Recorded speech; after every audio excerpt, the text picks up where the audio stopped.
Leaders are attacking President Trump over his strong stance on immigration reform, despite Democrats echoing the president's demands in the past. Here's more on the liberal immigration hypocrisy.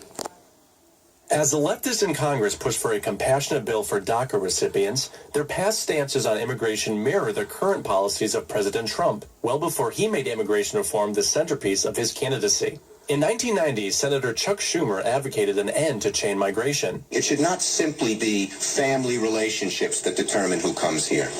This bill says that if you have a skill that America needs, we're going to accept you.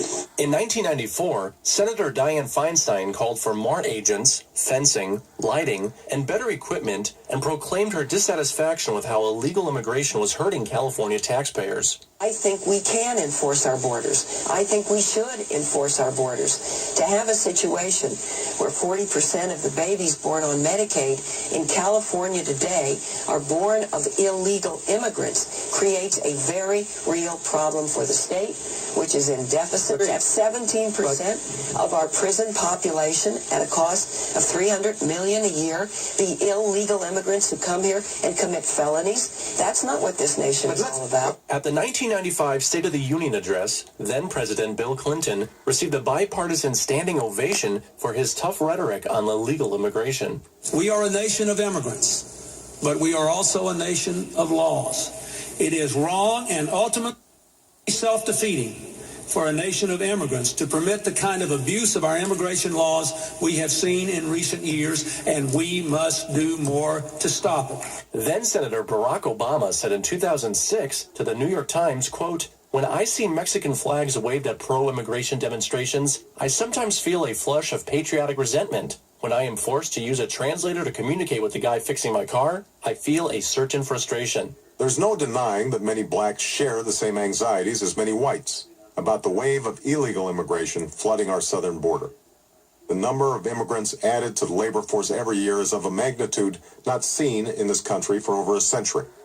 If this huge influx of mostly low-skilled workers provides some benefits to the economy as a whole, it also threatens to depress further the wages of blue-collar Americans and puts strains on an already overburdened safety net. Senator Obama praised an immigration bill on the Senate floor in October 2006, saying it would provide better fences and better security along our borders and would help stem some of the tide of illegal immigration in this country. 26 Democrats voted in favor of the Secure Fence Act of 2006. Schumer said in 2009 that the American people are fundamentally anti-illegal immigration. Illegal immigration is wrong. And a primary goal of comprehensive immigration reform must be to dramatically curtail future illegal immigration. A 2013 immigration reform bill called for 700 miles of pedestrian fencing along the border, which required approximately 350 new miles of fencing. Border security spending in the bill totaled around $46 billion, more than President Trump is requesting to fund the border wall. In 2013, all 54 Democrats voted to pass the Border Security Act. Then President Obama said in his 2013 State of the Union address, "Real reform means establishing a responsible pathway to earn citizenship, a path that includes passing a background check, paying taxes and a meaningful penalty, learning English, and going to the back of the line behind the folks trying to come here legally." And in 2015, Hillary Clinton defended her tough stance on illegal immigration at a New Hampshire town hall. I voted numerous times when I was a senator to spend money to build a barrier to try to prevent illegal immigrants from coming in. And I do think you have to control your borders. The overall hypocrisy among the Democrat elite since President Trump's inauguration has saturated Washington and will most likely be their undoing in this year's midterm elections.